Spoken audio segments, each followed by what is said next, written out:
আমাদের অভিমানী প্রধান উপদেষ্টা এখনও নাটক করছেন, এখনও খেলছেন, অনেকের কাছে সেই বিষয়গুলো পরিষ্কার হয়ে উঠছে এবং অনেকে সেই মন্তব্যগুলোই করছেন। আচ্ছা, শনিবার সন্ধ্যায় বিএনপিকে, এনসিপিকে, জামাত ইসলামীকে কেন বৈঠকের জন্য ডাকা হলো? বৈঠক সম্পর্কে বলছি, তার আগে একটু মনে করিয়ে দিই। গত 9.5 মাসে প্রধান উপদেষ্টা রাজনৈতিক দলগুলোর সঙ্গে যে বৈঠকগুলো করেছেন, নিশ্চয়ই আপনাদের মনে পড়ে, এর সবকটি প্রায় যখন তিনি বিপদে পড়েছেন অথবা কোনো বিষয়ে যখন সিদ্ধান্তহীনতায় ভুগছিলেন সরকারি উপদেষ্টা, তখন রাজনৈতিক দলগুলোর সঙ্গে বৈঠকে বসেছেন। যেমন ভারত বিরোধী অবস্থান কেমন হবে সেই বিষয়ে একবার সবাইকে ডাকলেন। আবার 15ই আগস্ট বঙ্গবন্ধুর মৃত্যুবার্ষিকীতে যে সরকারি ছুটি ছিল সেটি বাতিল করা হবে কিনা সে বিষয়ে ডাকলেন। এরকম যখনই কোনো রকম সমস্যায় পড়েছেন নিজের জায়গা থেকে তখন রাজনৈতিক দলগুলোকে ডেকেছেন, কিন্তু নির্বাচন ইস্যুতে বা অন্যান্য ইস্যুতে, জাতীয় গুরুত্বপূর্ণ ইস্যুতে কখনোই রাজনৈতিক দলগুলোর সঙ্গে বসেননি।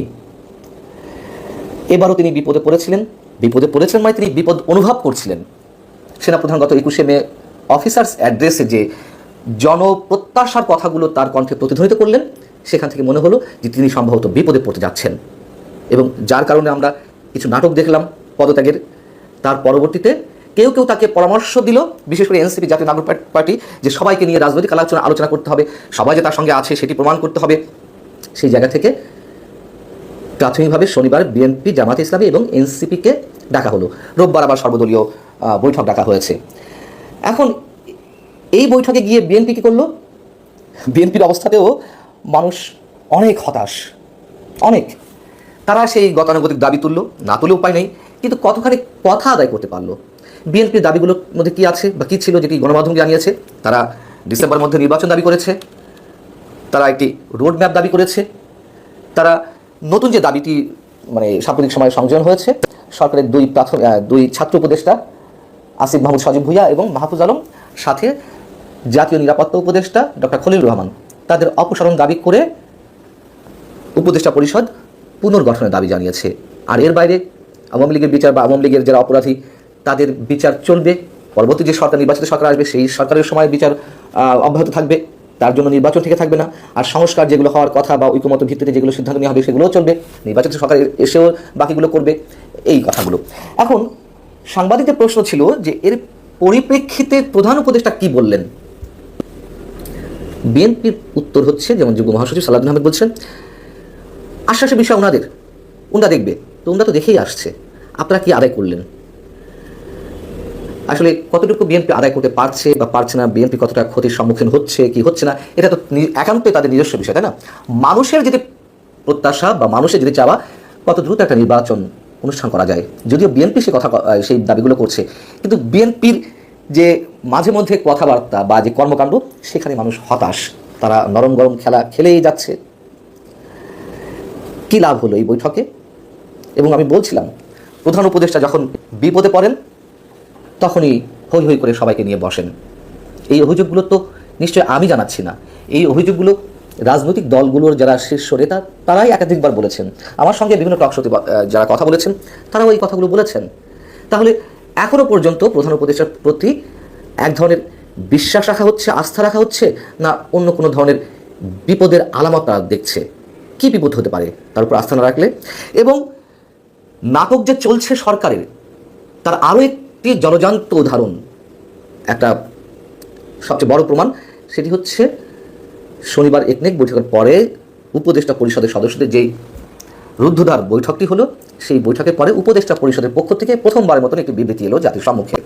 সেই বিবৃতিতে কি বলা হয়েছে এর আগে আমি উল্লেখ করেছি অন্য প্রসঙ্গে, কিন্তু সেভাবে ব্যাখ্যা করিনি, একটু খেয়াল করুন। বিবৃতিটা অনেক বড় এবং সেখানে একটা পর্যায়ে লেখা রয়েছে, অন্তর্বর্তীকালীন সরকারের উপরে অর্পিত 3টি প্রধান দায়িত্ব, নির্বাচন, সংস্কার এবং বিচার, এগুলো নিয়ে বিস্তারিত আলোচনা হয়েছে উপদেষ্টা পরিষদের বৈঠকে। এসব দায়িত্ব পালনে বিভিন্ন সময় নানান ধরনের অযৌক্তিক দাবি দেওয়া, উদ্দেশ্য প্রণোদিত ও এখতিয়ার বহির্ভূত বক্তব্য এবং কর্মসূচি দিয়ে যেভাবে স্বাভাবিক কাজের পরিবেশ বাধাগ্রস্ত করে তোলা হচ্ছে এবং জনমনের সংশয় ও সন্দেহ সৃষ্টি করা হচ্ছে, তা নিয়ে বিস্তারিত আলোচনা হয়েছে।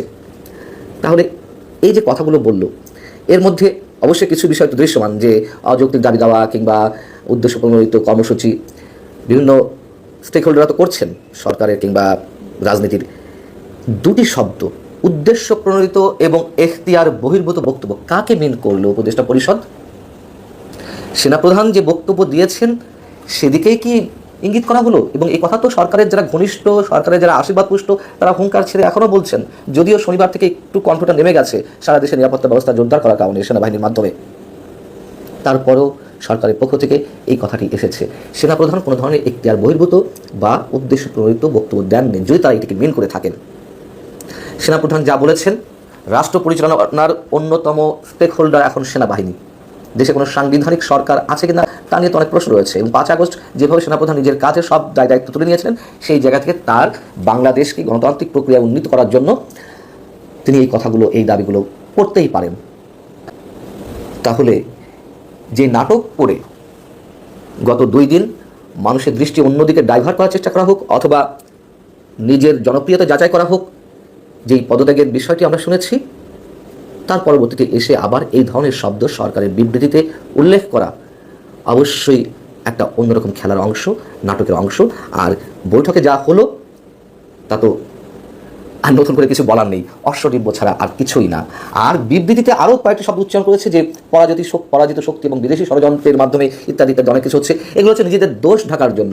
এতদিনে যে মানে রাষ্ট্র ব্যবস্থার যে বিষয়গুলো রয়েছে, যার উপরে দাঁড়িয়ে রয়েছে একটা রাষ্ট্র, তার সব কিছু, অর্থনীতি, সমাজের যে আইন শৃঙ্খলা ব্যবস্থা, বিদেশি বিনিয়োগ, গণতান্ত্রিক ব্যবস্থা, বিভিন্ন আইন কানুন, কালাকানুনের প্রয়োগ, এই সব কিছুতে যে সরকার তার বিতর্কিত ভূমিকা আমাদের সামনে উপস্থাপন করেছে, সেগুলোকে ঢাকার জন্যই বারবার ওই বিদেশি শক্তি এবং পরাজিত শক্তি ইত্যাদি ইত্যাদি শব্দগুলো ব্যবহার করছে। এগুলো মানুষের বুঝতে বাকি নেই। দেখা যাক খেলাগুলো কোন পর্যন্ত চলে। নিশ্চয়ই কোনো খেলায় কখনো শেষ পর্যন্ত সফল হয়নি, এটুকু তো আমরা জানি।